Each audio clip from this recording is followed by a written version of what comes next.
Okay, so before we start, don't forget to like, comment, subscribe, do all that stuff. And I'm getting to learn more about you guys. So I have a question of the day. What would be the most cursed political fan fiction you can think of? Like what pairing? I'm gonna start this video with an apology. I know the title is not very nice. It's like pretty derogatory, right? The title is Why Are Conservatives Acting Like Teenage Girls? I know that's not a very nice thing to say towards teenage girls. Basically, I do think this title is sexist. I think the average teenage girl is much smarter than what conservatives are currently acting like. I don't think it's very nice to compare both of them. But I do want to say that the way that Republicans are currently acting is similar to the stereotype of a teenage girl. It's a very catty, very gossipy behavior. And because of that, I wanted to make this video. What I'm specifically thinking about is the fact that Tucker Carlson recently released a Kamala fanfic letter. These are real words coming out of my mouth right now. Here, let me read you the fanfiction. Dear Tucker, I can't believe I'm writing you this letter, but here goes. Honestly, I never thought we had all that much in common. Since college, I've considered myself moderately progressive, in the sense that I don't believe in law enforcement, national borders, or the right of American citizens to exercise fundamental human autonomy. You seem like you were coming from a totally different place. I thought I disagreed with you on everything. Boy, was I wrong. The other night, I was looking at the internet and saw your conversation with Bobby Kennedy Jr. There wasn't a word I disagreed with, not one. I turned to Montel and I said, I was very wrong about this man. So very wrong. The way he talks, he's so bold and wise and strong. He's immovable, like a towering oak tree in a windstorm. He sways gently but never breaks. His trunk is so broad and firm and rooted into the earth. I can't imagine the size of his root ball. I was so impressed. So thank you. You've shown me something about myself and about the world. I will never forget it. Until we meet, XOXO Kamala. This is embarrassing, honestly, frankly speaking. This is really embarrassing. And I don't know in what world this is considered an own. A bunch of the comments were basically like, oh, this is so funny. You totally got her, Tucker. This is so funny. There is no world where writing political fan fiction of your opponent is good. Like, it's not cool. It's not an own. It's embarrassing. And it screams, help me. I'm 40, but my mind is stuck in that of a teenage girl in middle school. I can just imagine Tucker Carlson thinking, you know, I wish Kamala liked me. It reads like an alternative universe Wattpad fanfiction. Basically, this is the type of that like a middle school girl would write about like Harry Styles in One Direction, and Harry Styles like suddenly realizing he really likes her. Here, you know what? I'm gonna give you an example. Dear Olivia, I can't believe I'm writing you this letter, but here goes. Honestly, I never thought we had all that much in common. You seem like you were coming from a totally different place. I thought we'd never see an eye to eye on anything, but boy, was I so wrong. The other night, I was scrolling through my socials and I came across a video where you were talking about fame. There wasn't a single word I disagreed with, not one. I turned to Niall and said, I was so wrong about this girl. So very wrong. The way you speak, so honest and thoughtful. It really struck a chord with me. You're like the steady anchor in a crazy world, and it's so clear that you're strong and unwavering in who you are. I'm genuinely impressed, so thank you. You've shown me something important about myself and the world. I won't ever forget it. Until we meet, keep being amazing. XO Harry. This is basically the same thing as the Kamala Harris letter. It's a person fantasizing about somebody who didn't like them before, now suddenly liking them. And it just screams cringe. It just screams, I am trapped in middle school because I'm writing fan fiction about real people liking me.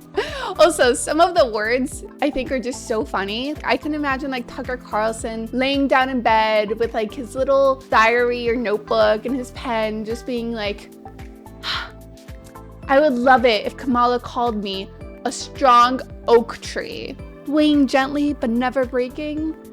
Oh, Kamala. This letter is a complete self-own, not just in the sense that Tucker Carlson is actively so desperate and obsessed with Kamala liking him that he's writing fanfiction about it, but on top of it, the whole letter is, oh, I thought we didn't have anything in common, but it turns out we did.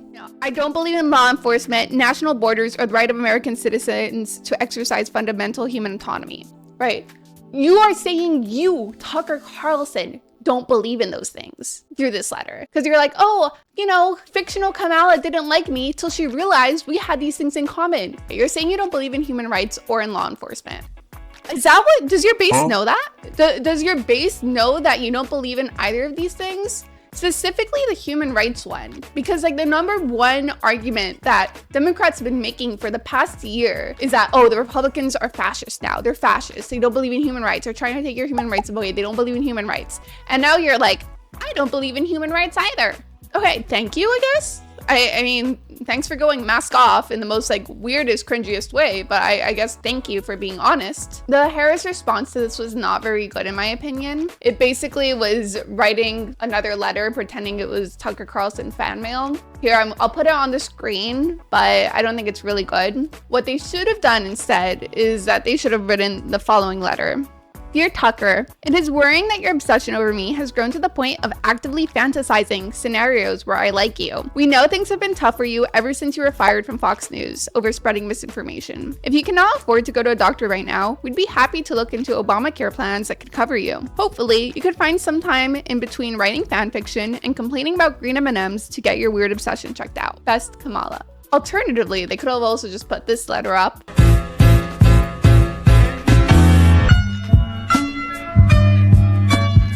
I think both of these things are much more funny. But yeah, they decide not to do that, so whatever.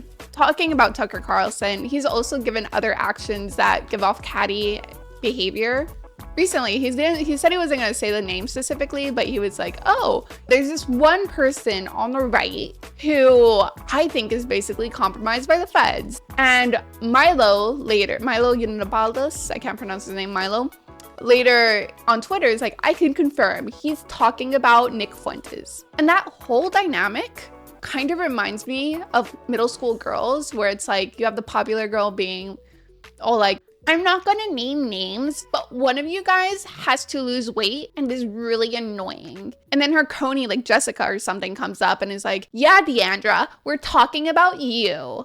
It's literally the same dynamic here. I am happy Tucker Carlson did not mention Nick Fuentes' name, because the less people that know about him, the better, honestly, for society. But it's like, if you're gonna have your coney come up to Twitter later and just expose what you were talking about anyways, it just seems kind of catty. It seems kind of gossipy. Tucker Carlson is not the only one writing fan fiction. Donald Trump has also recently, taken his hand at writing some fan fiction, specifically about his previous political opponent. Here, let me read it for you. What are the chances that crooked Joe Biden, the worst president in the history of the US, whose presidency was unconstitutionally stolen from him by Kamala, Barack Hussein Obama, crazy Nancy Pelosi, shifty Adam Schiff, crying Chuck Schumer, and others on the lunatic left, crashes the Democratic National Convention and tries to take back the nomination, beginning with challenging me to another debate. He feels that he made a historically tragic mistake by handing over the US presidency, a coup, to the people in the world he most hates, and he wants it back now. This reminds me kind of like the Joker and Batman dynamic. There's multiple series where when the Joker loses Batman or Batman's identity is revealed, whatever, he becomes super depressed and super sad. There's a certain rhythm to these things. I cause trouble, he shows up. We have some laughs and the game starts all over again. Only now, thanks to you, I have this terrible feeling he's really not coming. Without Batman, crime has no punchline. It's honestly giving me that vibe. He's like Joker, hoping that Batman at any second is gonna come like crashing through and like challenge him to like a duel. It'd be honestly really funny if it wasn't kind of sad, because one, you are writing political fan fiction, again, of somebody who exists. And two, it seems to be like pretty close to reality, the Joker and Batman analogy, seeing that his staffers have reported being worried for him, seemingly being more depressed, spending more time golfing, and not really like focused on campaigning as much as he was before. That's kind of sad. If you're not gonna say that the Republican Party is currently acting like middle school girls, even though they are, but if you're gonna say they're not, and this is just how politics is, and maybe that this is how politics is, maybe politics is just essentially a bunch of grown people stuck in like middle school dynamics that they never really grew out of. Maybe that's just the case for all politics, right? At the very least, you can say that some of the dynamics Republicans are giving off is at least weirdo kid behavior. And the best example I can think of is currently Tim Walz called the Republican Party weird. It caught on. It's become a common insult. That in itself is pretty middle schoolish, I'm not gonna lie. But the response the Republican Party has had has been way over the top. Basically, Donald Trump Jr. posted this meme that insinuates, oh, Tim Walz has drinking gallons of horse semen. I'm not joking. That is a response that they have decided to come up with for Tim Walz calling them weird. Very normal, right? It reminds me of that kid who, you know, if you're like, haha, like Timmy's a weirdo. And Timmy's like, oh, well, I'm a weirdo? Okay, if you're gonna call me a weirdo, then I'm gonna kill your whole family. Yeah, you're saying to stop genocide? I'm gonna genocide your entire lineage. I'm gonna take your mom's corpse and I'm gonna... And then after I'm gonna some more. And then I'm gonna take your dad's corpse and it's like, oh my God, just get therapy. What are you waiting for? Just please, just go get therapy. You took what was a joke that was like basically maybe a 4 at the spiciest level, and you went way overboard in your response to the point that it's just unsettling. It's just not cute anymore. I don't understand like what's happened to the Republican Party. I don't understand why the Republican Party has kind of gone so off the rails in terms of just reverting, of having like regressive behavior, how they have become so childish. Well, I kind of can make my guesses on why they've become so childish. What I don't understand is how people are not acting more kind of disgusted by this behavior. These are the same men that talk about like being alpha and manly and traditional gender roles, which, you know, if you want to believe in all that stuff, fine. But then why are you acting like a catty bitch? Why? Just, I don't know. What do you guys think? Let me know. Like, okay, Tucker Amane, chill with obsessive stalker fanfic behavior. This is not something that a healthy man should do. I worry about you.